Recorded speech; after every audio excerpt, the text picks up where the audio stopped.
Programa de hoy hablamos de una enfermedad que en general nos da muchísimo miedo, que asusta, y por eso nos pareció importante recordar y aprender entre todos qué cosas nosotros podemos hacer como ciudadanos para ayudar a un familiar, a un amigo o simplemente a una persona que está teniendo un ataque de epilepsia en la calle. Así que Ale, toda tu labor. Bueno, como decía Ezequiel recién, hay pacientes que pueden presentar este aurea y anticipar un ataque y hay otros que no. Si estamos en presencia de unas personas que puede presenciar o anticipar el ataque, lo primero que vamos a hacer es ayudar a acostarla en el suelo. Acá vamos a usar una camilla, pero va a ser en el suelo. Si la persona se cae, ya está. Vamos a evitar la caída. Lo que es importante, antes de mostrar qué hacer y qué no hacer, es tener en claro una cosa. No es una situación de riesgo, no es una situación de urgencia, por ende vamos a mantener la calma, tanto nosotros como la gente que tenemos alrededor. Recordá este concepto porque es muy importante. Nadie se muere de un ataque de epilepsia. De un ataque de epilepsia. Entonces es importantísimo mantener la calma para el conjunto de las personas que haya y para cuando después el paciente recupere su conciencia. Perfecto. Entonces lo primero que vamos a hacer es, como mostramos recién, acostarla en el piso para evitar que se lastime. Vamos a mantener la calma y fundamentalmente hacer lugar. Generalmente la gente se aglomera. Vamos a hacer espacio y si tenemos cualquier mueble o objeto que pueda lastimar a la persona, la vamos a correr. El lugar lo más despejado que podamos.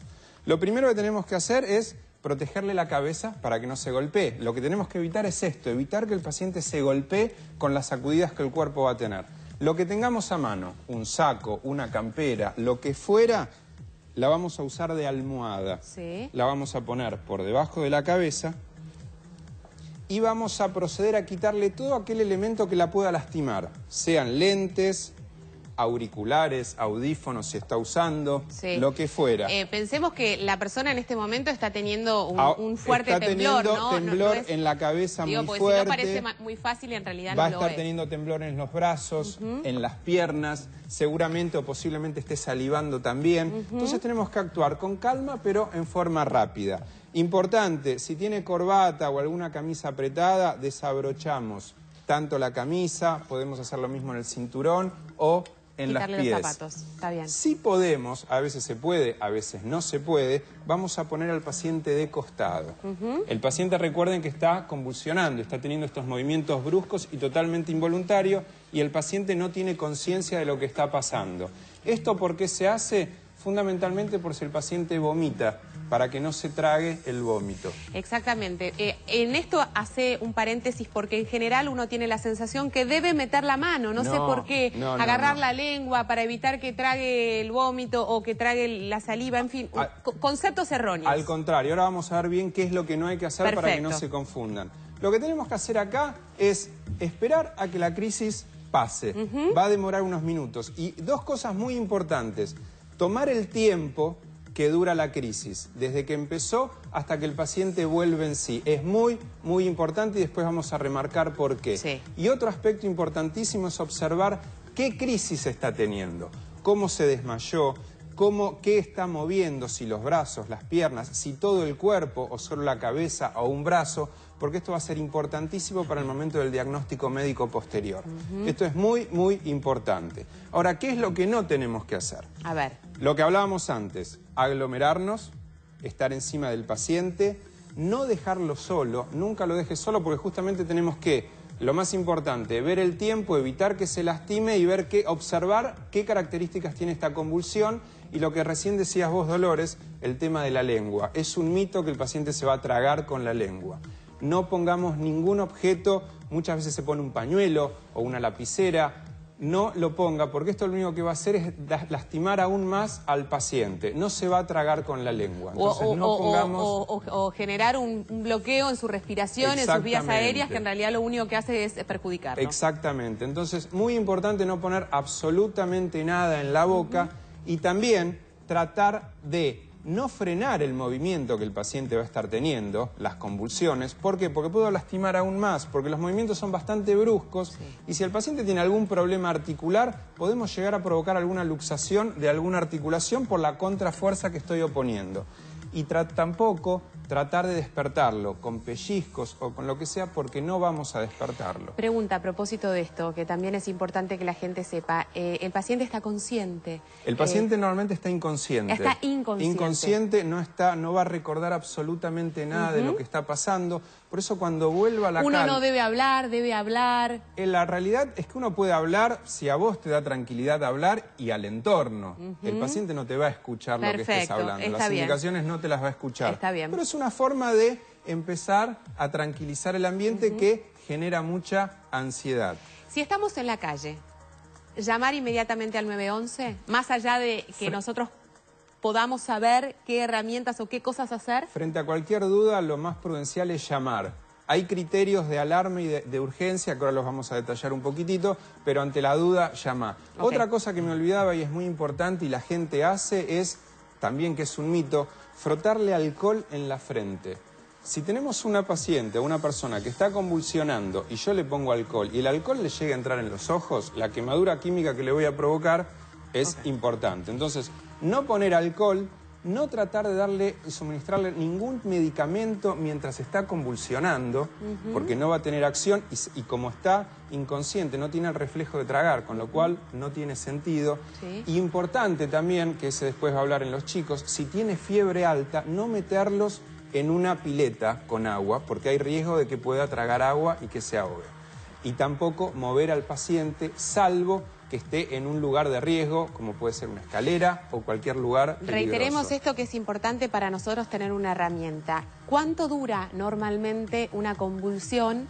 Normalmente 4 minutos, 5 minutos es lo que puede llegar a durar. A veces más, por eso es tan importante cronometrarlo.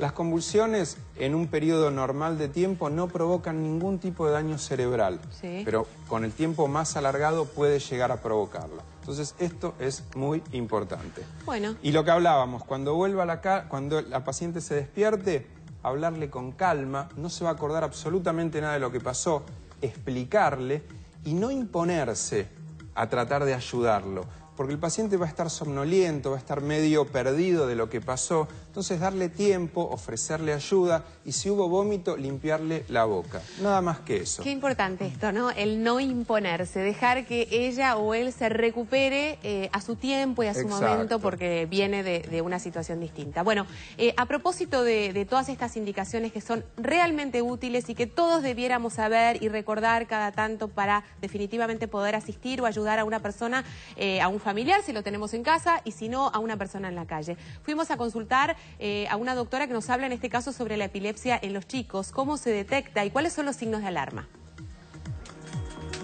La epilepsia o las epilepsias, porque hay muchos tipos distintos, tienen como principal manifestación la aparición de una crisis epiléptica, parece de perogrullo, pero es un cambio brusco en la conducta que aparece y se manifiesta de distintas maneras. Puede manifestarse por un trastorno motor, se contrae una parte del cuerpo o todo el cuerpo, o se afloja una parte del cuerpo.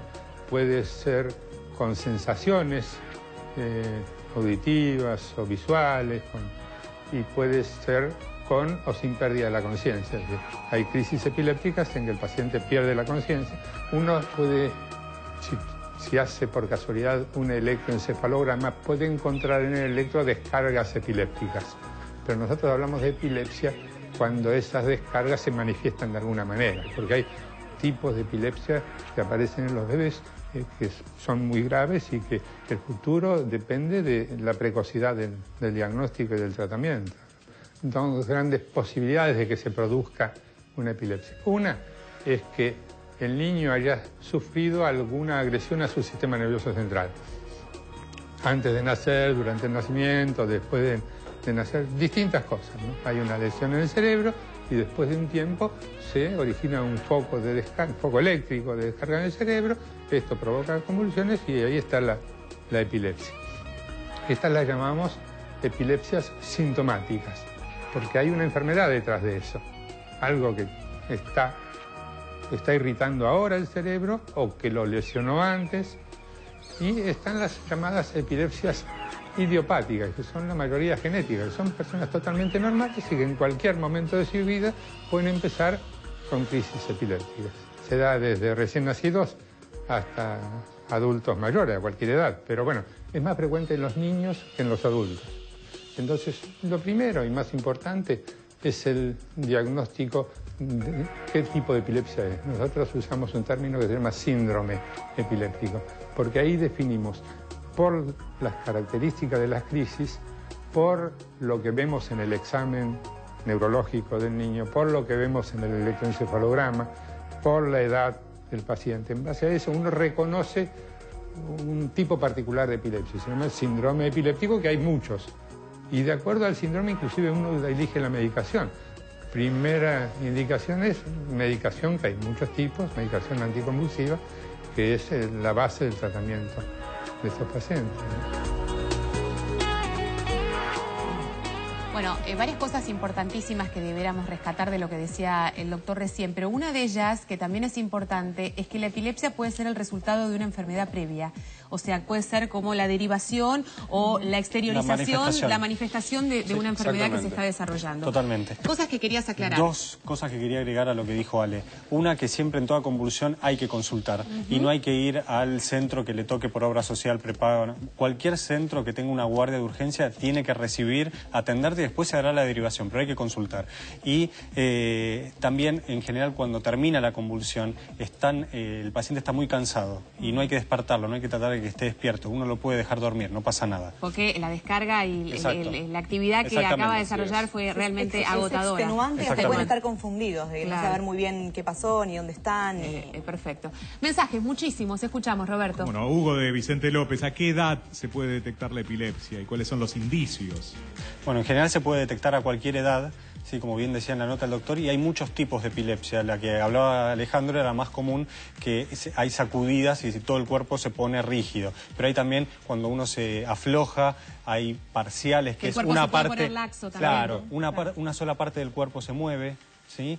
Y también están lo que se llaman las ausencias, que sobre todo un chico se queda como tildado y uno no sabe qué pasa y después vuelve en sí. Eso también es una epilepsia, por eso hay que hacer muy bien el diagnóstico para tratarlo específicamente. Por eso es tan importante en la crisis observar qué está teniendo, porque si esta persona ya tuvo crisis epilépticas, normalmente van a ser iguales, según dónde esté la lesión o el problema, pero si cambian, nos está determinando que hay otra alteración esta información u otro problema. Que se da mientras que tiene la crisis es muy importante. El 50% del diagnóstico viene de lo que relatan los padres o los familiares. Yo me acuerdo que cuando uno de mis hijos tuvo una convulsión, el médico me preguntaba cosas que a mí me parecía increíble que me estuviera preguntando cuando yo estaba en una crisis de nervios tan absoluta por tal el estado de pánico. Me decía, ¿cuánto duró?